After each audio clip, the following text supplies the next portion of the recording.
So my technique was to get on and off as quickly as I could.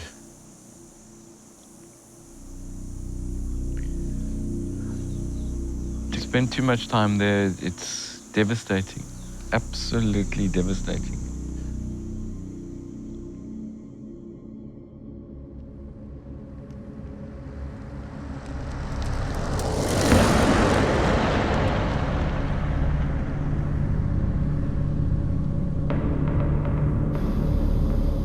That's where they sleep, over here. Yes, it's their den.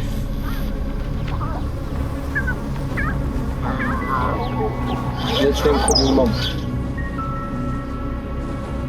They say you must not use the cameras. You're not allowed to use the cameras? Yeah. One of the most popular cats at the moment. We can't keep up with all the orders. We typically do a deal where it's, you buy one male and you buy 2 females with it thrown in. Do they hunt him as well?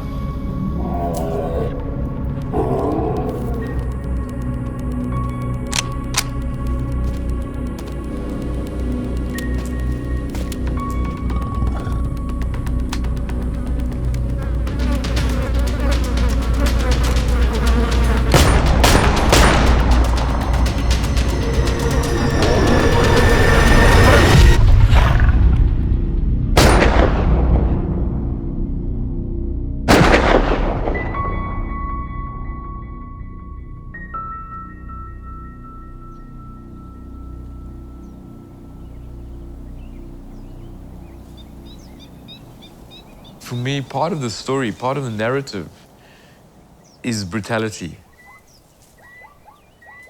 I certainly believe that this is a continuation of the brutal story of South Africa's past. I was riding horses with a very well-known operator in the Delta, and we used to share that concession with hunting operators. And outside of the season, we would often hear shots going off, and we'd hear small aircraft landing.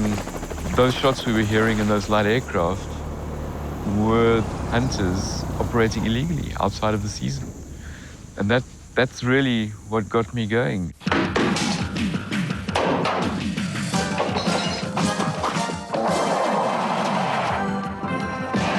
It was about the time of the Cook Report, which was the first real exposure South Africa and the world had of what was actually going on.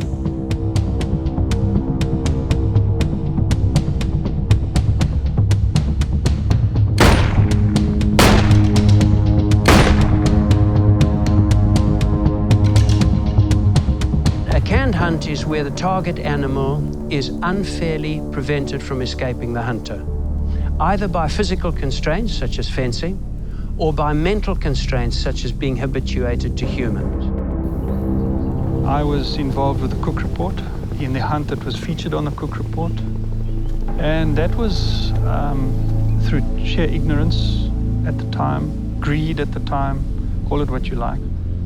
And the fallout from that was that myself and my family in particular have been branded with this tale of the Cook Report and canned lion hunting. It's not a pleasant thing to have gone through. At the time, it was condemned by the entire industry, by the entire world, and all of a sudden, it's quite fine to do it now.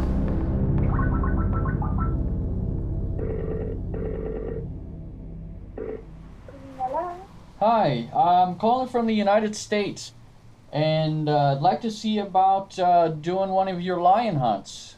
Can you talk to me? Yes, I can. What did you say was your name? My name is Rick. The hunting that I've done has been primarily to put food on the table. You get your deer tag at the start of the season, and you do a proper hunt. Our culture has held weapons in high esteem since our inception. Second Amendment rights to bear arms. I've got no qualms with that. I got the opportunity to see a clip on canned hunting. Blasting away. What disturbed me the most was the baiting of the animal. And just as he was about to take a bite, you know, the shots start going off. And it's not just one shot. Okay,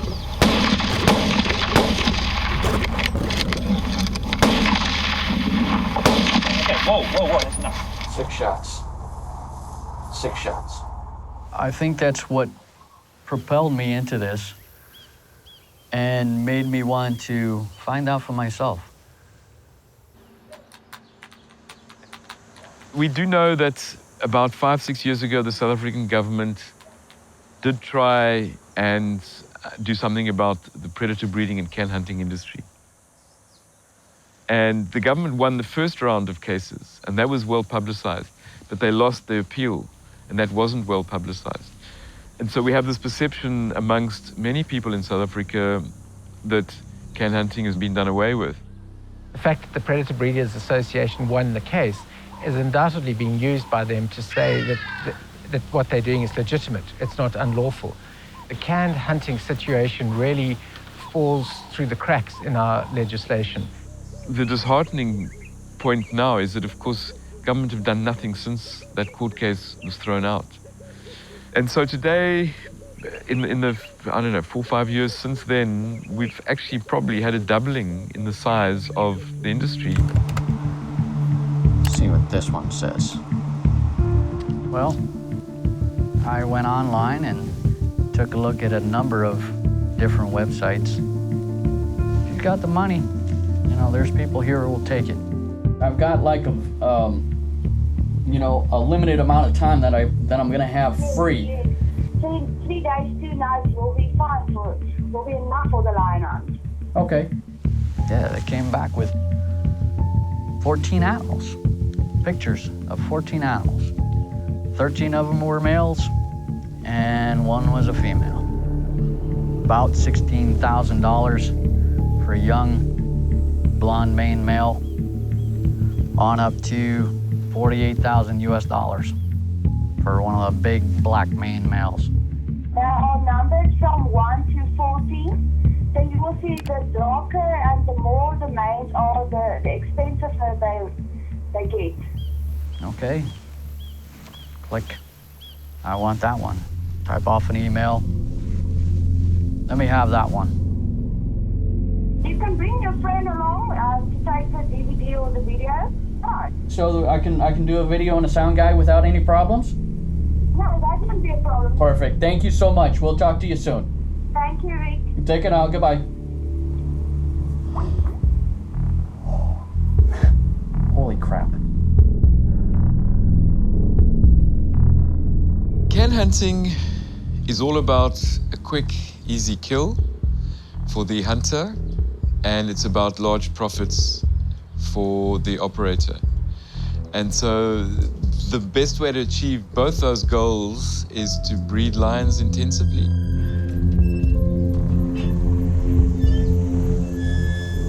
It's very difficult to get information on these industries. So it's one thing to hear the stories or to suspect, but it's another to actually go in and see it yourself and to film it yourself.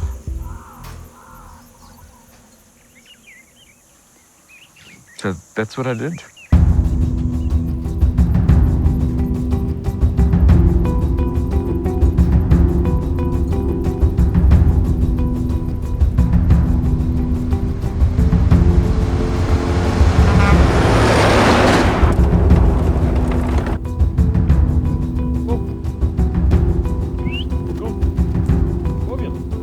The more you interact with them, the more they will get used to you.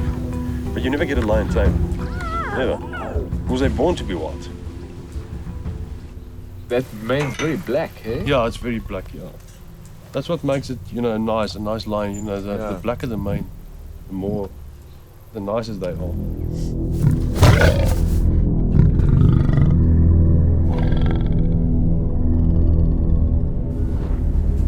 So I'm just put on the surveillance camera, just in case that we end up with a little bit of a confrontation here. The owner just phoned me now and he said that unfortunately we won't be able to do a tour now. There's something wrong with the cruiser, with the vehicle. I'm just working here. Sorry about that.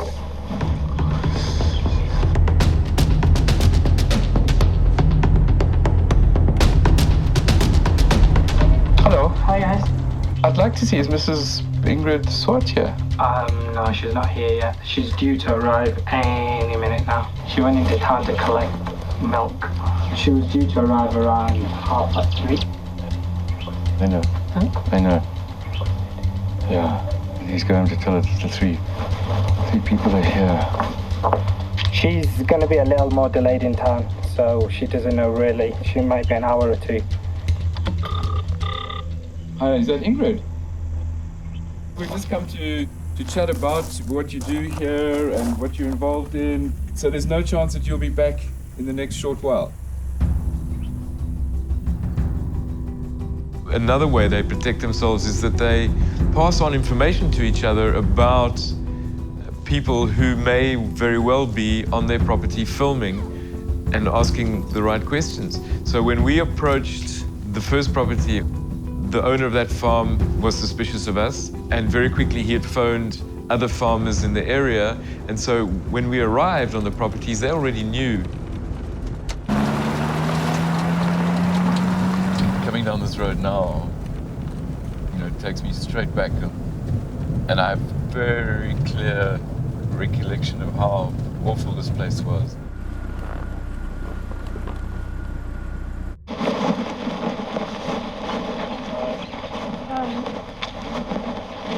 How are you?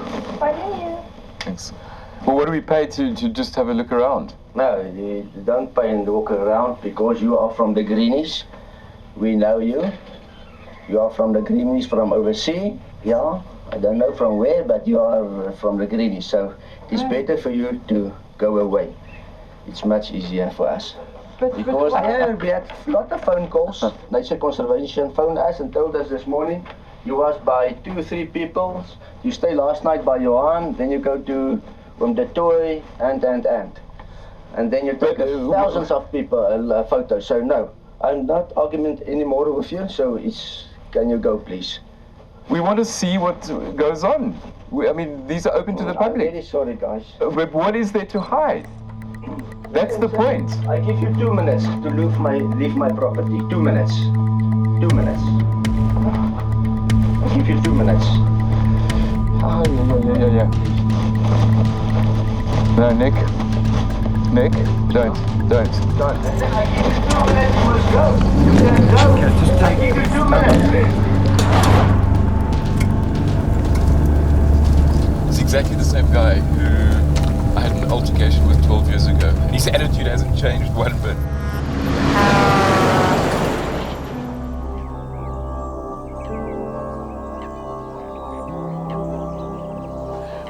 We're now on the property of Lions Rock, which is the only true wildlife sanctuary in the Free State province.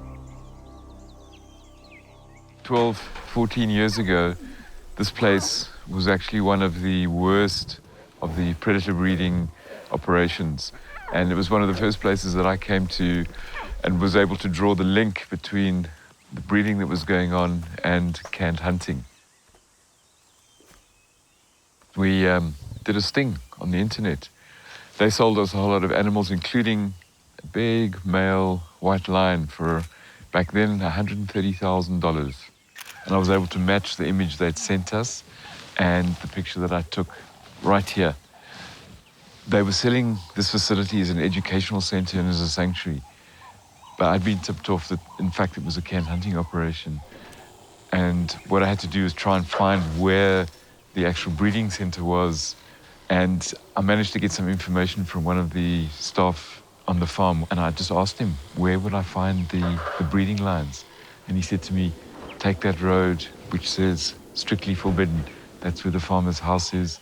That's where all the lions are.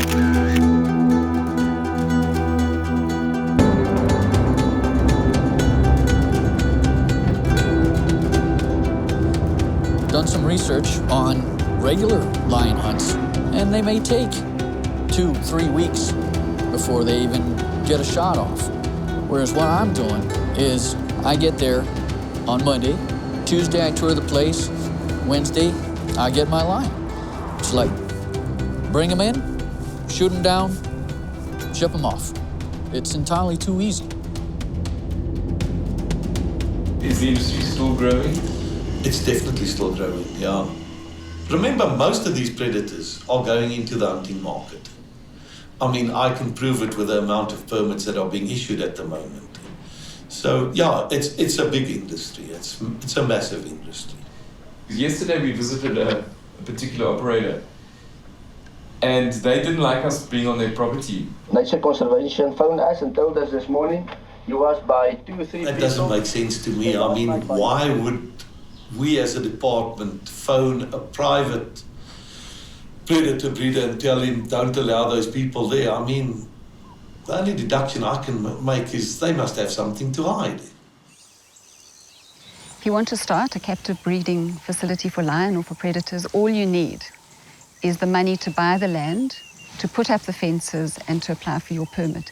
There are no requirements in terms of having any knowledge of animal husbandry, animal care, or any basic understanding of what lion behavior, lion biology is. Unfortunately for lion, they breed relatively easily in captivity, and this has allowed the canned hunting industry to grow.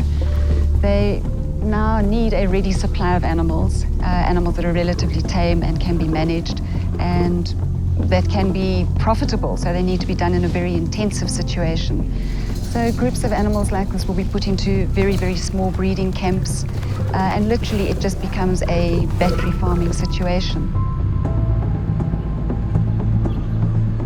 If a lion is just a thing, like a table, then there's no problem with buying and selling it and manufacturing as many as you can. The difficulty is when one defines everything that is not a human being or a corporation as property, that inevitably leads to the commercialization of nature and its exploitation. The cubs are then pulled from the mother at anything between 3 and 10 days, and that is to bring her into oestrus again so that she's able to breed very, very quickly, a second and a third time.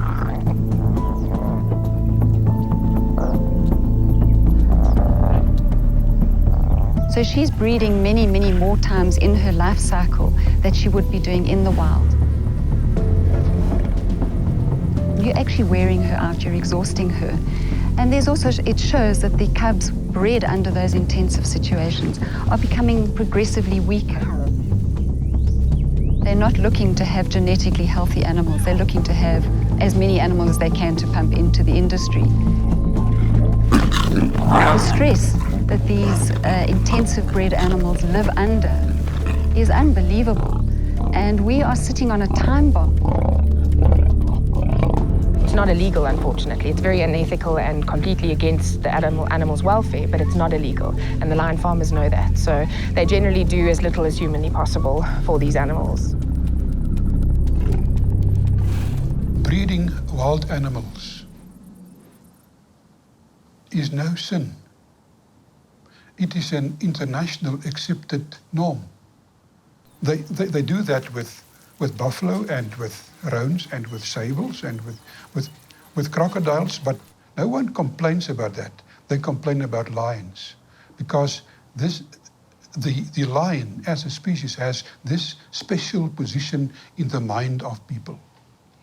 He's the king of the animal kingdom and he's the icon of wildlife.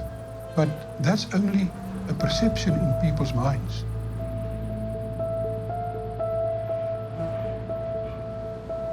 Do you see any distinction between wild animals and domestic animals? For sure there's a distinction. Some of them are wild and some are tame. But in principle, there's no difference. You have to look at the purpose of what's being done. The arguments in favor of producing animals for food are completely different to the arguments in favor of producing animals for non-essential purposes, like shooting them for trophies on the wall. The quality of wildness in itself, I think, is something worthy of protection. Are you or your department aware of how many lions are being kept right now on farms across South Africa?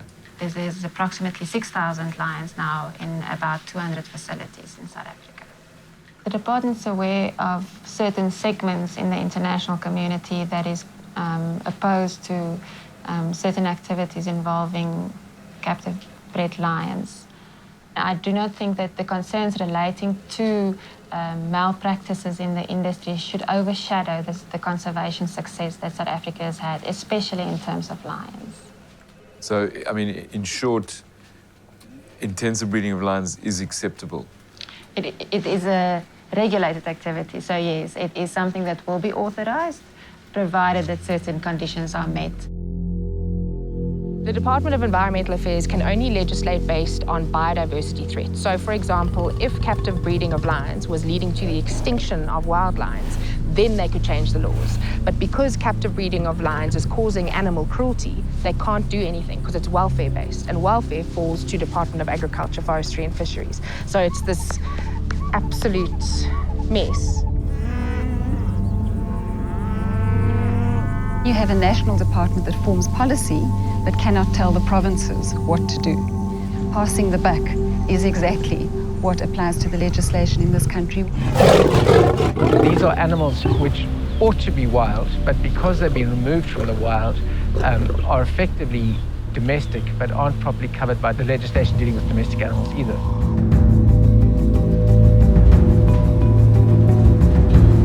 Okay, well now we've just found the turn off to Zan Cheetah, which is a property just outside Bloemfontein. And I haven't been here before, but I believe that they have a number of different species of cats, including lions, that they are breeding. We don't breed. We maybe once every second year let her get a litter, but we do not breed because of all the speculations and people saying you're just breeding for hunting. And we don't. That's not what we want. The cubs stay with her up until 10 days, and then we take them away. What's interesting here is that there's this pretense in a way that this is different, that they're a sanctuary, but halfway through the tour, it comes out that they are selling things like caracal and serval to Letatsila Africa. So we're not 100% sure about their credentials. There's Milan and Sylvester. They'll be also leaving us next week. They're going to Letsatsi Game Lodge, where they will be reintroduced back into the wild. It's very clear across the world that a proper sanctuary does not breed, does not trade, and it has no interaction. So I don't know how the majority of these properties can claim to be sanctuaries. In my ideal world, there would be no need for lion sanctuaries because there would be no abused lions in captivity. The huge difference between a bona fide sanctuary, which we are, and the majority of captive lion facilities in South Africa is that we have a strict no breeding policy, and then we also offer a lifetime home. We have a country where a large majority of people profess to be animal lovers, and yet seem to be oblivious or uncaring to the fact that every single day in South Africa, at least 2 to 3 captive-bred, hand-reared, tame lions are being slaughtered in canned hunts.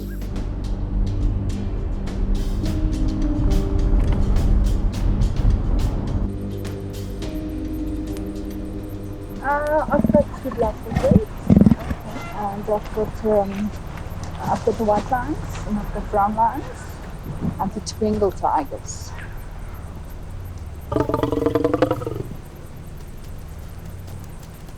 These are the third litter of that white female that was lying there. Okay. That's her first litter, the one lying over there. Yeah. And there is the ones of 8 months. She's pregnant now again. Is she? Yeah. Come, Tippy. How old are they? They're 2 months and getting naughty. I take the lions away after 1 week because otherwise they're wild. You give a powder milk from the breast, but they don't like it, so I just give them normal cow milk with egg yolk. Because, you know, they're now like my dogs, you know. Oh, no. I know what you're doing. Yeah. So where do they go? What we want to do with him is people who want lions on the farm, but not for hunting, just for. Okay. You know, you can make. Actually, it sounds terrible, but you can make a lot of money to do cow hunting.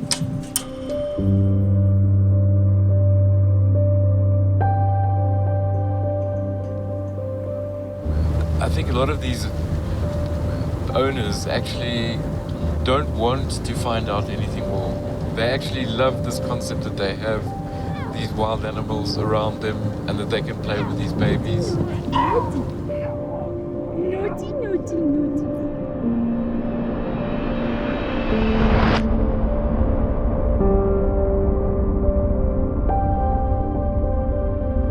The blacker the mane, the nicer they are. I take the lions away after 1 week, because otherwise they're wild. It's better if you go away. Approximately 6,000 lions now in about 200%. Falls through the cracks in our Make a lot of money to do cow hunting. All of a sudden, it's quite fine to do it. Fine to do it now. It's just about the money. It's about breeding wildlife as intensively as they can, as quickly as they can, to make as much money as they can.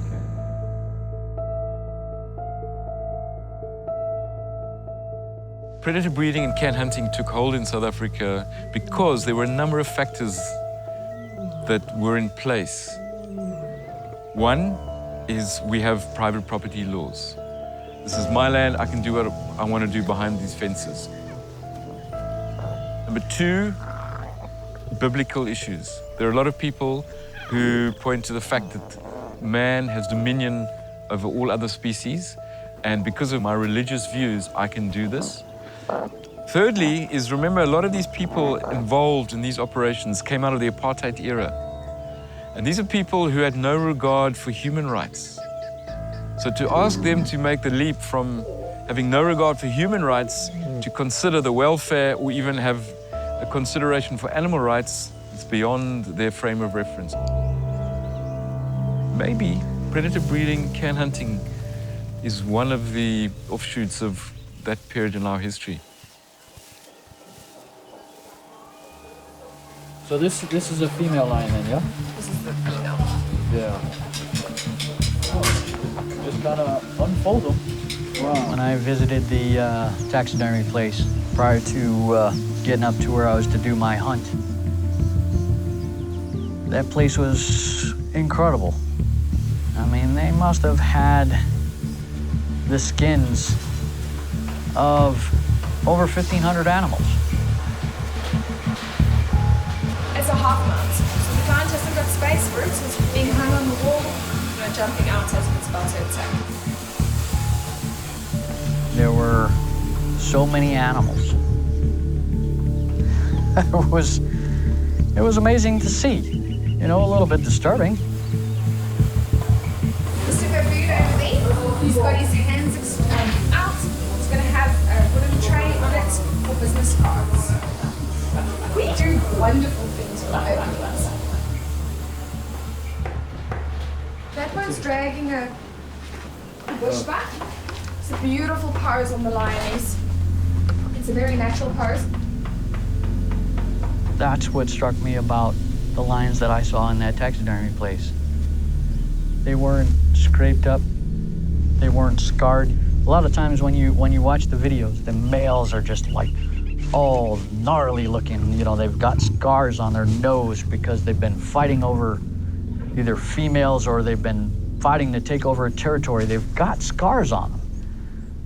These animals are pretty, like they were done up nice. They didn't have any bush history.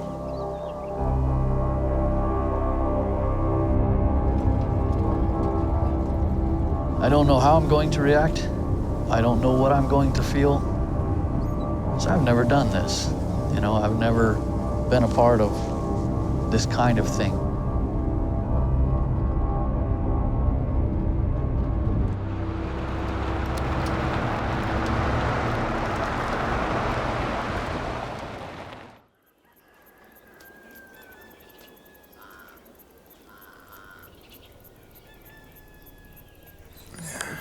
Morning. It's Saturday the 7th. I'm starting to record myself every day because I've got no idea how long I'm going to be here. I want to call this one named Boo. She's like a little angel. Yeah. So...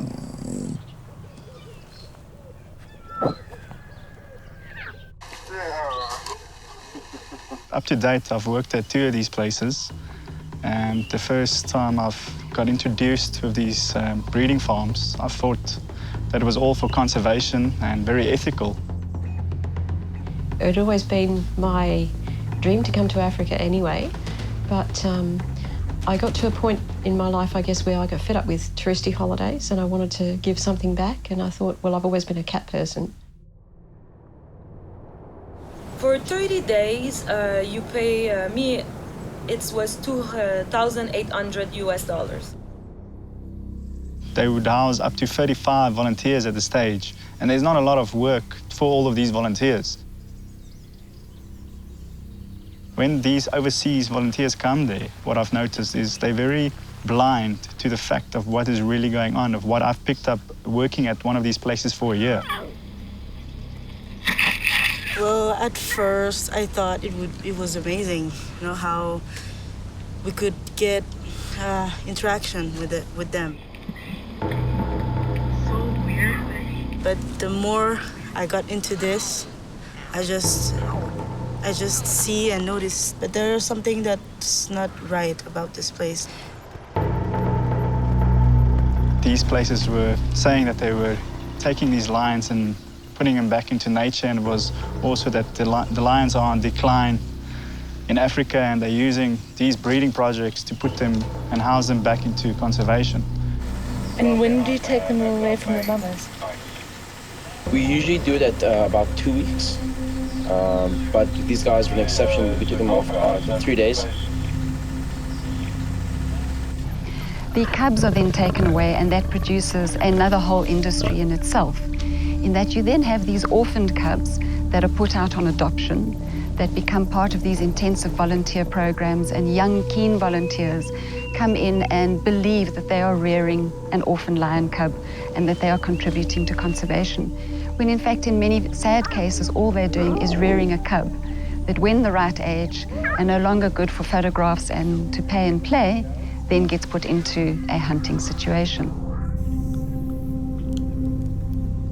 Once the handling stops in a certain age, these lions are so still used to humans, it's actually dangerous. That's why they don't clean the enclosures that much. We haven't been clean in a few months, I would say. 2 months, 3 months.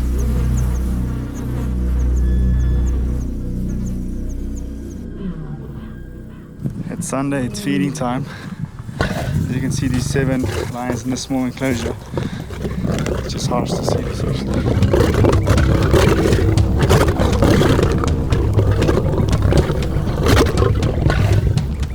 A lot of the food was donated, so there were a lot of cow carcasses.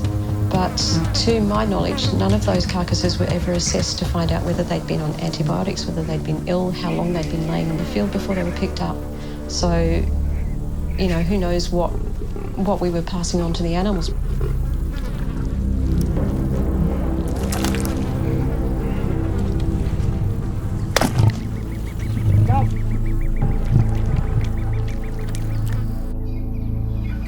The worst memory that I have is this 3-week-old cub in this cat box, screaming for attention and his mom. And this cub had to be taken care of every 3 to 2 hours for bottle. And nobody worried about this, and this cub would constantly scream for his mom until it doesn't sees, okay, there's no hope, and it will just stop and lay there for the whole day. Those poor volunteers think they're really doing something for conservation.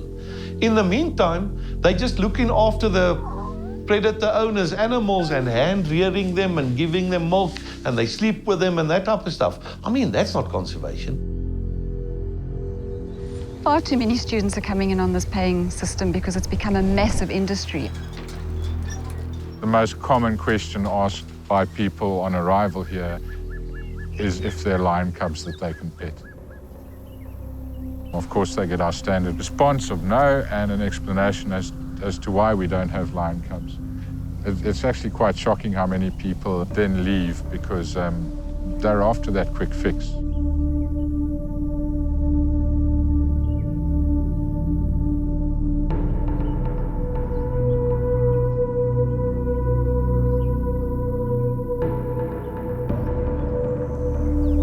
Everyone wants to pet a lion cub, everyone wants to play with a lion cub.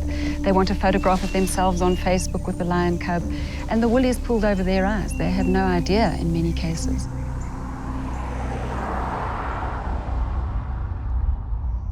This is just a normal walking stick. Please don't hit the line, throw the line, poke the line with the stick.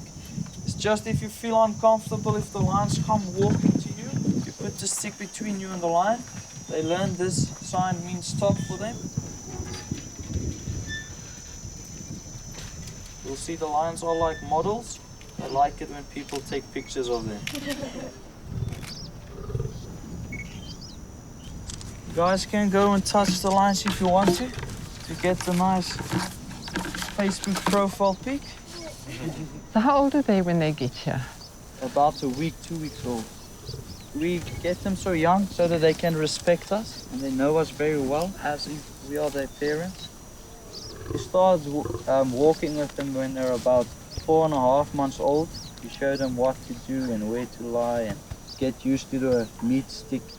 Why do you do that? For a nice picture that their eyes are open. Okay. Okay, so everyone, then we can say thank you to the lions and to the handlers and they'll take them back to the camp. We go back to the building.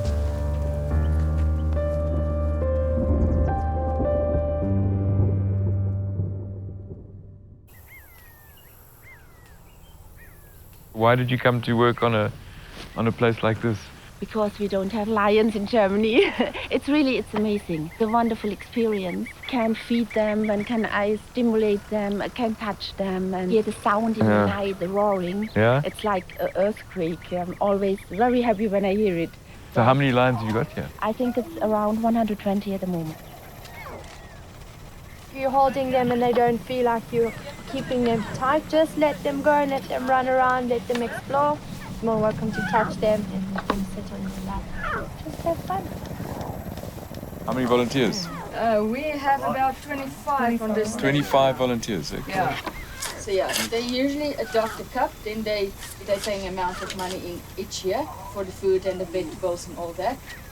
We keep them updated how the cub is doing, send them pictures and all of that. And then usually they come back the next year and walk with their lion. So you all volunteer? Yeah. Norway. Norway? All from Norway, And you? okay? Norway. All Norway. All Norway. And how long have you come for? 2 weeks. 2 weeks. And then we paid 12,000, I think, Norwegian crowns. Well, that's mainly what Ukutula is all about. It's about our research. We are working hand in hand with many universities also around the world. South Africa, we've got Onderstepoort, we've got Germany, we've got no, I can't remember. All the letters are there in the office as well. We have a project on lions, which is, there are two elements of it. The one is about TB in lions and how this might be affecting the lion population. And the other one is understanding the reproduction of lions. Probably 20 to 30 lions are needed in order to undertake those neuroendocrine studies. If you ask me, are they breeding lions in order to have more lions to do something else with them, I have absolutely no idea. So you have no idea where the older lions from Ukutula go? I mean, I would hope that they are housed and looked after until their old age, and in their dotage they die. But I don't know what actually goes on, and I don't think it's my business to get involved in that. If I was aware at all that lions were mishandled in Ukutula in a way that I saw as being unacceptable, I would have nothing to do with conducting my research in that environment. Sometimes we put them in their own enclosures, sometimes we sell them to other breeding centers and predator parks all over the world. But before we sell our lions, we first find out what's the history of that place. Lots of research going into that. And they're also signing a contract saying they're not involved or will ever be involved in any canned lion hunting that's taking place. So we try everything possible to keep our lions safe where they go. But why have you got so many? It's just for the research. We're not breeding lions for tourists. It's just for research. The tourist that's coming in is just a byproduct. Sorry, if I can just bother you once more. I didn't want to do that in front of everyone. Saw you with the video camera.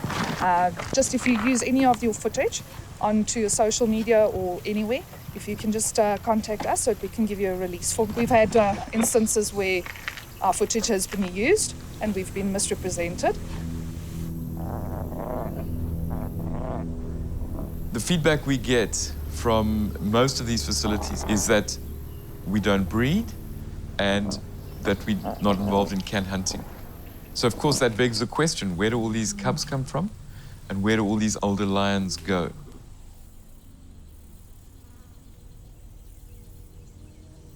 There is no conservation value breeding lions in captivity. And I think it's time that the guys who are involved in that were actually honest and said, this is a commercial venture. Don't try and call it conservation. Don't try and pretend that it's saving lions in the wild. It is a very brutal commercial operation where you are mass producing animals that you then have a number of uses for.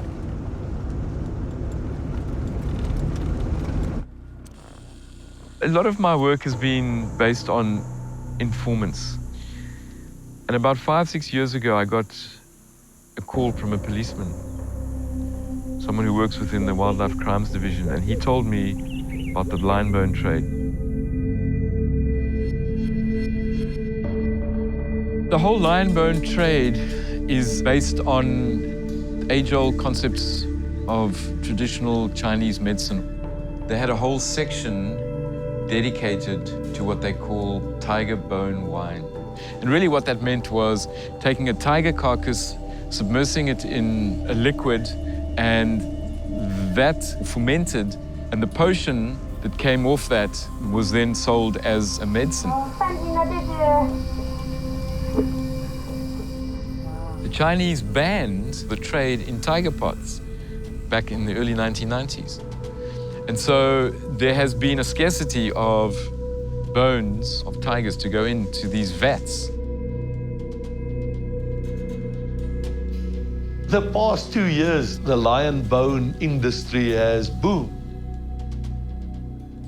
People have even started digging up lion bones of lions that were hunted, let's say, 20 years ago. We're on a weekly basis issuing CITES export permits for between 70 and 150 carcasses that actually leave the country. We're aware of the lion bone trade and the extent of it.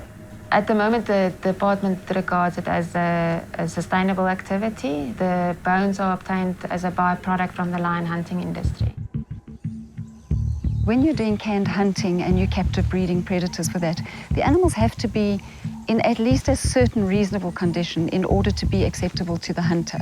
So there has to be a certain level of welfare for that animal to look okay. When it comes to breeding for lion bone, it actually doesn't matter what the lion looks like. So the welfare standards around that are even worse.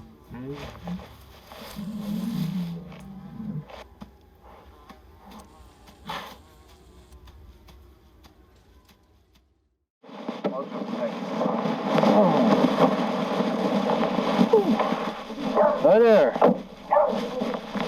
My name's Rick. Rick, welcome nice to meet you. Welcome you guys, yeah. welcome. Thank you. I'm going to show you guys your rooms. All right. And you can have something to drink. So you got folks from all over the world then, I take it, huh? Yeah. American, European, Czechoslovakia, Russian guys. In about 2 days, we've done 23 plains game and 2 lions. Wow. So you were quite good. Yeah, welcome. Thank you. Welcome. Appreciate it. Cheers.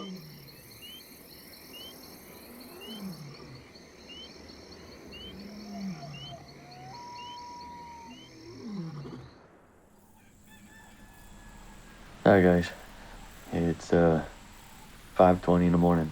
Heard the lions roaring off in the distance. Have that butterfly thing happening.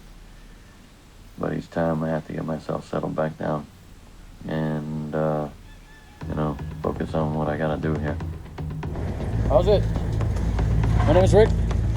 Eric, nice to meet you.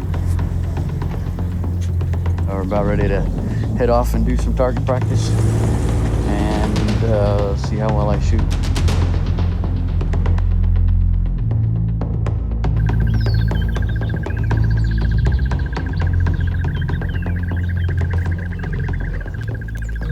You know, we went out into the bush initially to try and understand Africa, the real Africa, and found predators, first of all, so I fell in love with lions. These big predators drive everything else below them. And when I started discovering that, I realized that if you pull a lion out of a system, there's the potential for these large ecosystems to collapse. We've lost 95% of our lions in 50 years. We're losing a rhino every 10 or 11 hours. It's a bloodbath out there. This stuff will be gone before we even know it. And it's much more important than we think. It affects the very fabric of this continent. We've said to our children, think 100 years when you are long gone. Would you be happy to hear that there is no lion in an African bush? And then once they feel the sadness of it all, only then can they be able to step up and play a role and play their part in conserving our animals.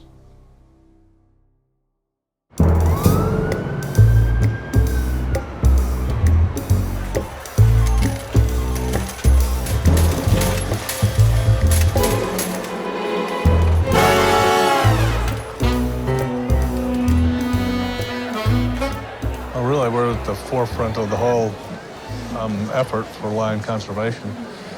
A lot of people talk about conservation, but hunters are the real conservationists.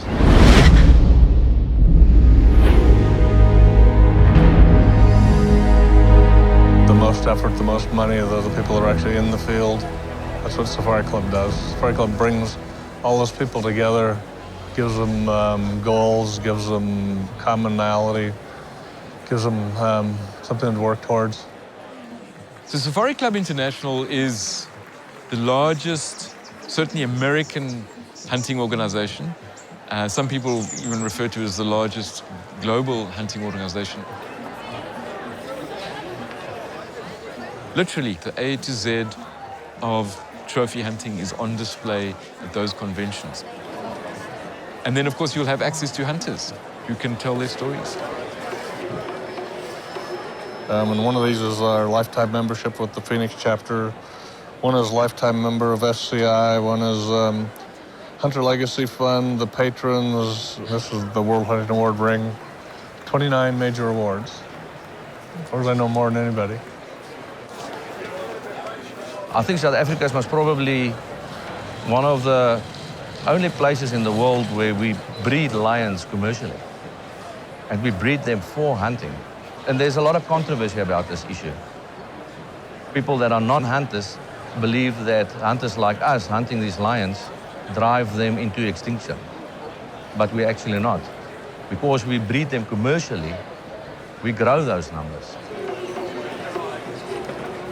Well, commercially bred lions contribute to conservation because they take the pressure off of the wild lion herds in the ever decreasing, habitat that they have, and it also encourages the ranch owners to actually breed the lions, because the economics of the situation are, if an animal doesn't have an economic value, the rancher's not going to grow it. The lion was raised, and other lions will be raised for future hunters. This is conservation because if it wasn't for the hunter, that lion wouldn't be there. He never would have been bred. Never would have been born. But the lion will inevitably die anyway because it's being hunted. Mm-hmm. But at least has a purpose in life. Tonight, we'll recognize the hunter conservationists. Our family trip to South Africa set a fire in my heart. I was young, but I wanted to hunt. Everyone gets caught up in life. It's inevitable. But one little hunt, away from the troubles back home, fixes everything. So first off, I'd like to thank everyone who's given me the opportunity to enjoy the outdoors and its many wonders, and travel the world and harvest some of God's most beautiful creatures. I'm an animal lover, therefore I am a hunter. I realize that wildlife is a very precious thing, and every hunt that I go on, it's not about the kill. It's about the full experience. It's about getting to know the indigenous people. It's about seeing the wildlife and appreciating them. And then when the time comes to hunt and to pursue a certain species, it's the oldest animal, and it's gonna die a certain death at some stage. Why not take that Cape buffalo and that meat and give that to the people and enjoy the experience and the adventure and the thrill behind hunting one of God's most incredible creatures, and to see that full circle of life and how we play that role in wildlife conservation and humanitarian efforts, that's the greatest reward. It's not about killing an animal, it's about the experience. And of course, I've seen grown men cry when they shoot it. Yeah, you get emotional. That's what real hunters. That's the difference between a hunter and a shooter. Hunters don't kill animals because they like to kill things. It's not like we're mass murderers that just enjoy watching things die. It's not even remotely like that. It's I can't describe it.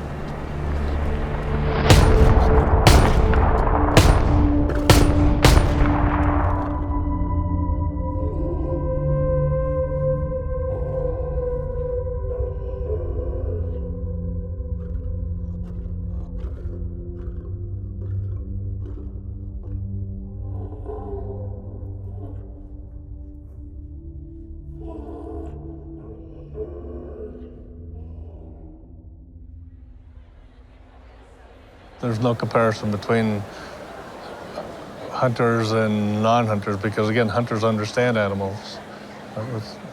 That's our life. To be a hunter, you have to understand them, you have to appreciate them, you have to know things that the average public doesn't have a clue. Yeah, I'm an animal lover. I love animals. We have 4 dogs.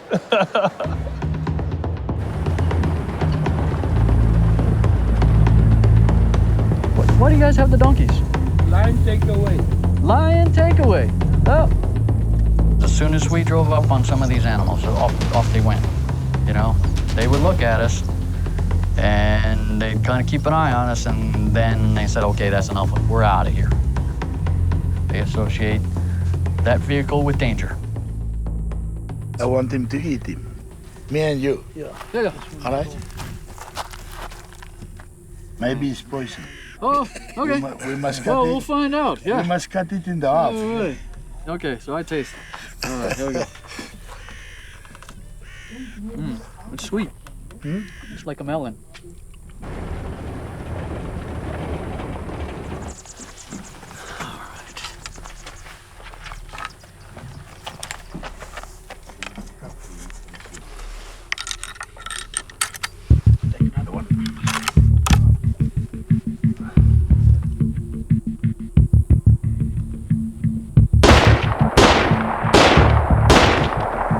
Professional hunter was describing some of his former clients. They had folks who couldn't even hit that target. It was only 50 meters, 50 yards. You know, they couldn't even hit the broadside of a barn. You've got no business being here unless you can handle the weapon properly. All right. Do you guys feel comfortable with this? Yes. I just want to go back to the lodge and show you on the lion. On that lion? Oh yeah. Where the shot placement, where's the shot? best shot placement? All right.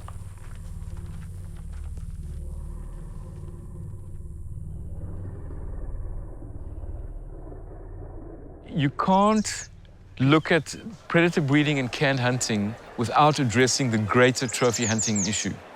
Because at the end of the day, people who come to shoot animals that have been bred on South African farms are still driven by the same issues, and that is the trophy. The nice thing about the ranch lions is they tend to be prettier. They have bigger manes because they've been bred for that. The ranches don't have the thick brush, so the wild lions actually live in the brush, and by walking through the brush all the time, it actually rips out their manes. So most wild lions don't have a big, full black mane, for example. I want to select my animal. I'm able to say that I want a lion with a dark mane. It needs to have some character. I mean, look at this lion with all the character and all the lines and marks and stuff on it. So where do I get a typical lion like that? I can ask a rancher, do you have a lion like that? And he can tell me, yes, I do, or no, I don't. Going on into Tanzania in an open area, I can't do that. I can't select my animal. If I'm a keen trophy hunter and I want to have these on my wall and tell a story about them, I want to be able to select them well. What we call ranch type hunts, you know, those hunts have certainly become more acceptable in today's world. 10, 15 years ago, they were not acceptable to hunt a lion under a house fence. It was frowned upon. But nowadays, it's acceptable because it's a conservation practice. The way we do it, we've got a 8 or 10,000 acre range. We release that lion, or we've got lions that's already released. That's high fenced lion hunting. That's not canned hunting.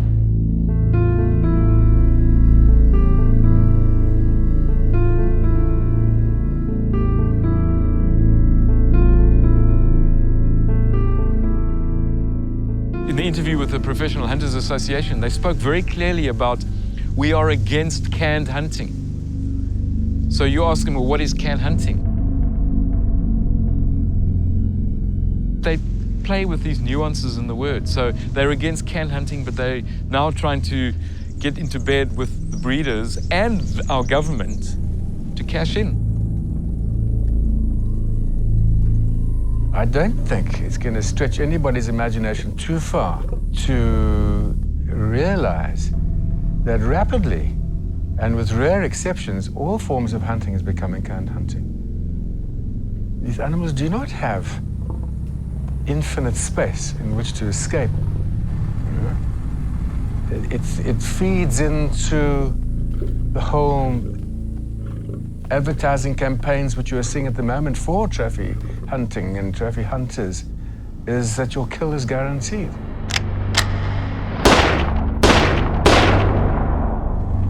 You shot 3 huge lions today.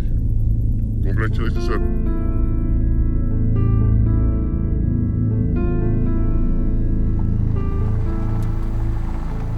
I think hunting has changed today because everything's much faster. The world's a faster place. People don't have time.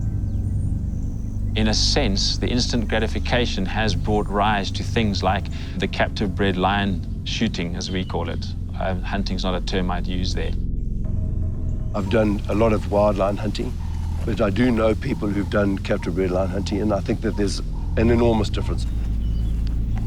Sadly, what's happening within the hunting industry is that there's the commercialization of hunting. You know, these guys come on a 10-day safari and it's only considered a good hunt if they've shot 15 animals. The captive lion industry and the canned lion industry have actually created a completely new market. The hunter who will go to Tanzania and spend huge amounts of money on a 21-day hunt, knowing that he may not even get that lion, is a totally different market to the market that comes to South Africa, who pays the money for a guaranteed hunt, and he can get lion and whatever else he wants. People don't want to go and hunt wild lions and prefer to do these captive bred lions because it's a guarantee. I mean, it's a slam dunk deal. You're going to get one. There's a number of professional hunters that feel like we do, who are absolutely disgusted in what's happening with it. And unfortunately, we're the minority. When you confront them, they all talk about how much money they're making and that these lions will one day be put back into the wilds, and you know it'll help the wild lions. We don't see that at all. It is possible to reintroduce lions that were bred and raised in captivity into areas that lions became extinct. The captive lion population might become the savior of the African lion species.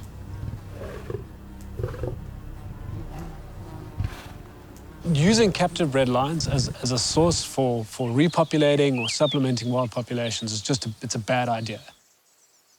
These are animals which have lost their fear of humans, so obviously the likelihood of there being conflict later, once individuals have been released into the wild, is that much greater than using a wild individual.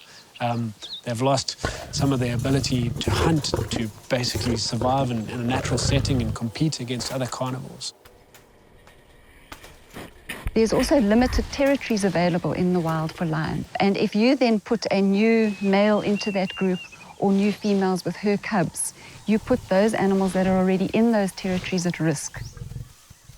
Any captive animal has absolutely no conservation value whatsoever, and that is particularly true of the captive South African lion population, which is so inbred and genetically tarnished that to reintroduce, even if it was feasible, those captive populations back into the wild would be disastrous. I'm not aware of any captive lions that have made it successfully in the wild. It's been trialled numerous occasions, probably to the expense of millions of dollars. But it's not a viable conservation option.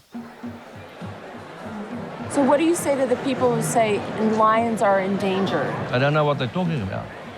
I don't have the facts. The truth is that lion numbers are going up daily as we speak.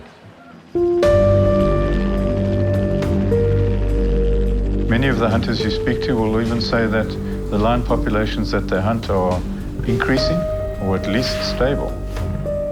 That's a little bit like saying the world is flat. I mean, or there's no climate change. You design the argument that keeps you doing what you want to do best.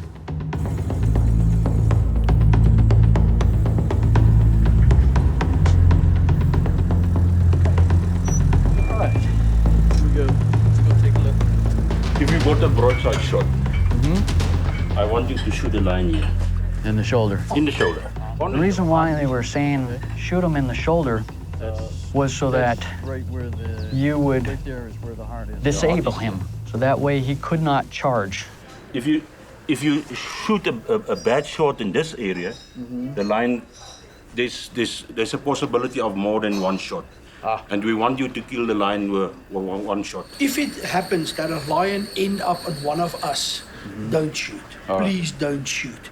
Always go down on your knees to get the. They wanted you to feel as the lion that you were in the worst kind of danger, like you were going to die if you didn't shoot this animal.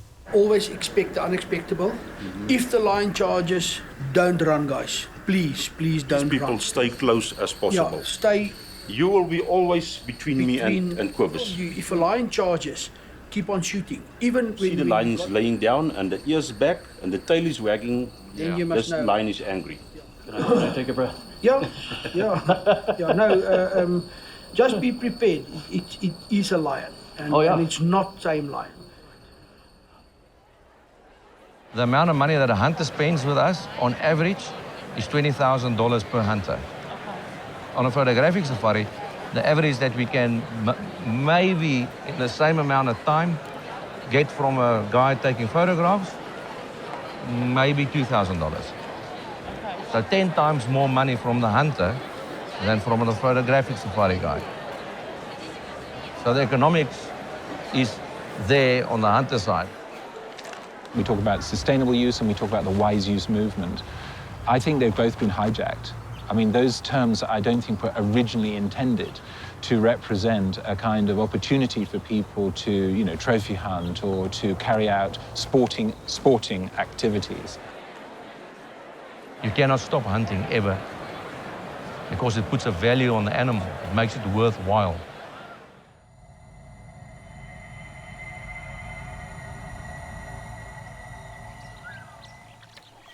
I'm not big on doing partial solutions. And so the decision was made that we would do a ban of hunting on all concessions. When you look at the number of lions that Africa had and what we have today, it speaks for itself. The argument comes, we'll breed to keep hunting. Well, you know, if you want to go along those lines, you may as well adopt the attitude and say, you will never see lion other than a caged lion. And it's sustainable. Is that the right thing? I don't think so.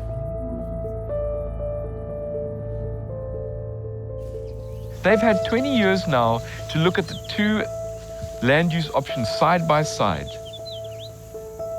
And they've made a very rational decision based on conservation, economics, and benefits to the communities and the government by comparing the two. So you don't have to get involved in ethical debates, moral debates, philosophical debates. They have the comparison, and for them, photographic tourism is far more beneficial than trophy hunting. Tourists who come here to hunt, they are of great value to our tourism sector, as long as the hunting that they do doesn't negatively impact on the reputation of the rest of the sector. If trophy hunting can contribute positively to the conservation effort, it should be retained and it should be done in such a way that it is understood and appreciated by the public, including tourists who want to visit South Africa for the safari experience. The tourism industry in South Africa is worth around about 95 billion a year. So it's a sizable industry and it's a big chunk of our total GDP. Of that, the hunting industry is about 1.5%. So it's a very, very small portion of the revenue. And then the canned lion hunting industry is a portion of that. 1 in 7 South Africans is directly dependent on the tourism industry to put food on their table. And my concern about the canned lion industry is that it potentially can damage brand South Africa in such a bad way. Why risk brand South Africa and its reputation and the livelihoods of 1 in 7 South Africans for the benefit of a few individuals? I think it has already damaged brand South Africa. How significantly, I'm not really able to tell. But the practice of canned lion hunting or breeding in captivity comes with a lot of negativity, and therefore it does and probably will do further reputational damage unless we take some more decisive measures to discourage it. The one thing that I would say to anybody about our lions is that they are better off being seen with our eyes. We don't want to kill them. If we look at them with our eyes and live them and appreciate them, for me, that is the way. You know, it's the right to life. And I will speak for those that don't have a voice. We need to be radical as far as protecting our wildlife species, our fauna and flora and the environment. We don't have second chances on any of those. The very essence of what the hunting industry says they are about, and that is being in the wild, pursuit of this wild animal. It's pitting your skills against a wild creature. Breeding these animals in confined areas on the farms, all they're doing is they're domesticating them. Are they saying that they're actually coming now to shoot domesticated lions? Hunting is not what it pretends to be. All about conservation, no effect on breeding stocks, on the genetic value, bringing money back into communities. It doesn't do any of those things. It's all about somebody going out there and having fun killing a lion. The bush is a bit difficult. We're going to shoot in a short distance. It will be in 50 to 30 yards. 30 meters. Okay, so about what I just did. Yeah, you won't shoot. Maybe a little bit closer. Yeah, you will shoot closer than what you've done now. Wow. The tracker will be also there. And Eric's the tracker, right? The black guy. You used to tracker for us. Okay. And the 2 cameramen right behind us. Vraag. Ek vra as hierdie vir 'n TV onderhoud of vir watter newspaper is dit? Of wat se kak is hy besig om te doen? What are you really doing? Is this? I'll kill you. Don't take a photo of me. I'll fucking kill you. Sorry. I'll kill you. I'll tell you. I want you. Don't take a photo of me. So you must write a note and sign that is not for a TV or for a newspaper or anything like that. Skryf. Skryf off. What I don't understand. Uit by die hek. Or otherwise out. Do it Sorry, now. what I don't understand. Shut your fucking back. Sorry? Shut. Bly stil. I don't understand. What happened? Why are you... Nothing happened is what will happen. What do you mean what will happen? Hoorie, skryf dit dan. Hierdie word nie gebruik vir enige uitsendings nie. Skryf of otherwise out. Huh? This is not good. All right, let me explain. Put it off, please. Sorry? Put it off. Just turn it off. Okay. The people come from behind us, the greenies, and they come with all the bad publicity, and they come and send people to make photos. That's why. I'm upset here, guys. You know, I'm not happy there. These are my friends. All right, I understand, sir. Are you not happy? Huh? Are you not happy? What do you say? Are you not happy? Because you're treating. Are you not happy? You're treating my friends this way. I don't understand. If you're not happy, tell me now. Then we're finished. We're finished? Yeah. Then you go out. If you're not happy, tell me now. All right. Let's not go. I think that's as far as I was willing to push this. We're on our way out, and the farther away we get, the better I feel. Even after I pulled the plug, they were still, you know, can you give us any extra time? I will say 2-3 hours. 2-3 hours. But then we must go. And then there's only one way. Spot with the vehicle, get off and do the shooting. I will say maximum 3 hours, then he can be on the road. The folks who come here, knowing these animals are in an enclosure, knowing these animals have been hand-raised, and yet still pull that trigger, it's not a real hunt.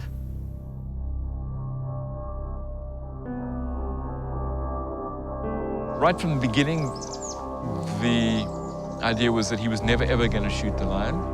But we certainly needed to go through the process to find out what happens on these properties, what they're about.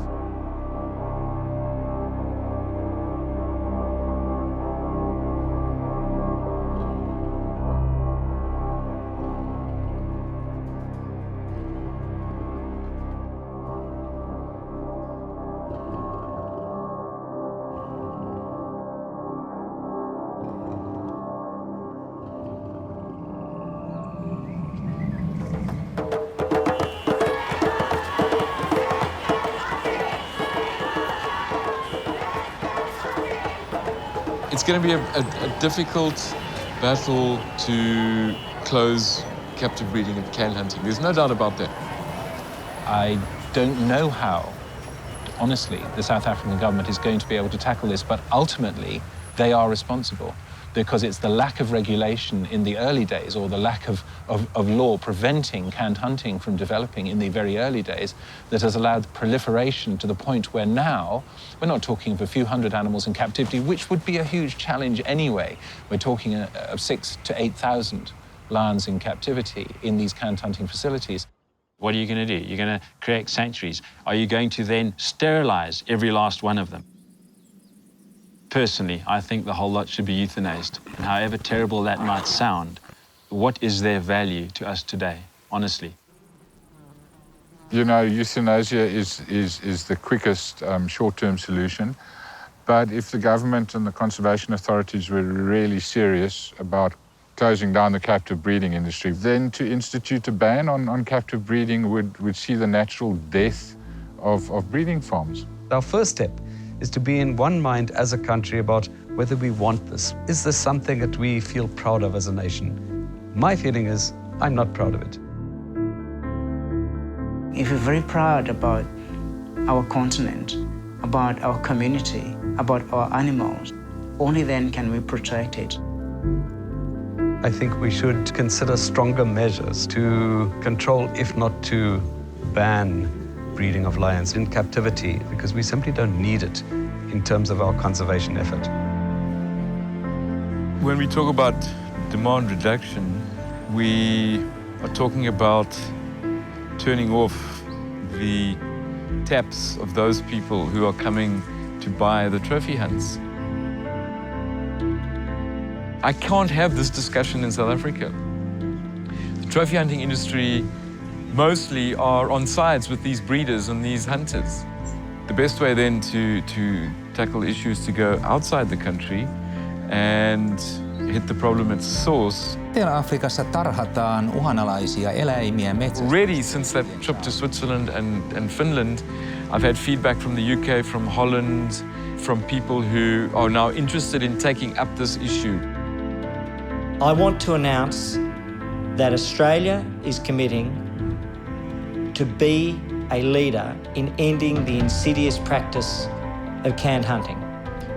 I have signed an order to prevent the importation into Australia of African lion parts and remains. This order will take effect immediately.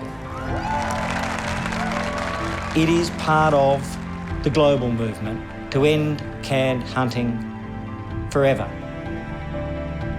If the hunter cannot bring his trophy home, you'll find out very quickly what this industry is about. You know, clearly of the great evils you can imagine in the world, putting a wild, at heart, predator into a confined area is one of them. Then, selling a safari hunt to shoot it is another. I think we have to regain the moral high ground on this. We have to recapture the term wise use and sustainable use, and we have to reinterpret it for the world that we wish to see rather than the world that we currently inhabit. Well, we're at that tipping point. We had better decide what we want to do.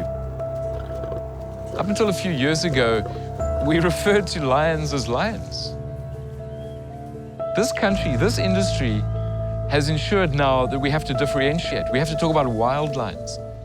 5, 6, 7 years ago, I mean, all lions were wild. What kind of a legacy is that?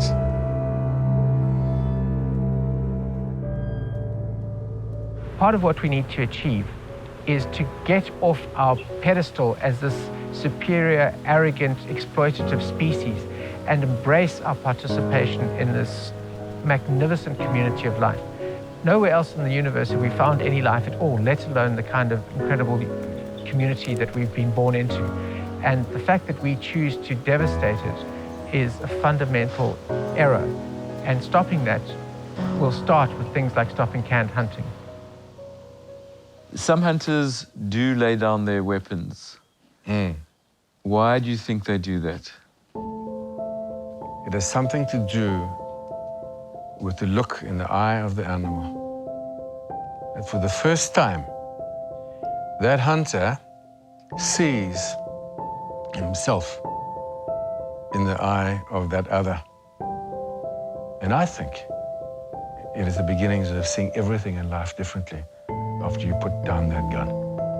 When you stop trying to prove, when you stop trying to demonstrate control, when you stop trying to demonstrate dominance in a world where you're, in fact, pretty small and damned lucky to be alive. It is in the animal gaze that your spoor becomes uncertain.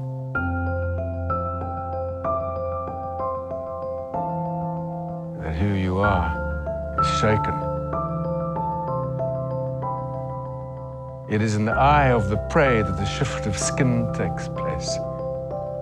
That the barrel points the other way, and you find yourself hunting in a new country.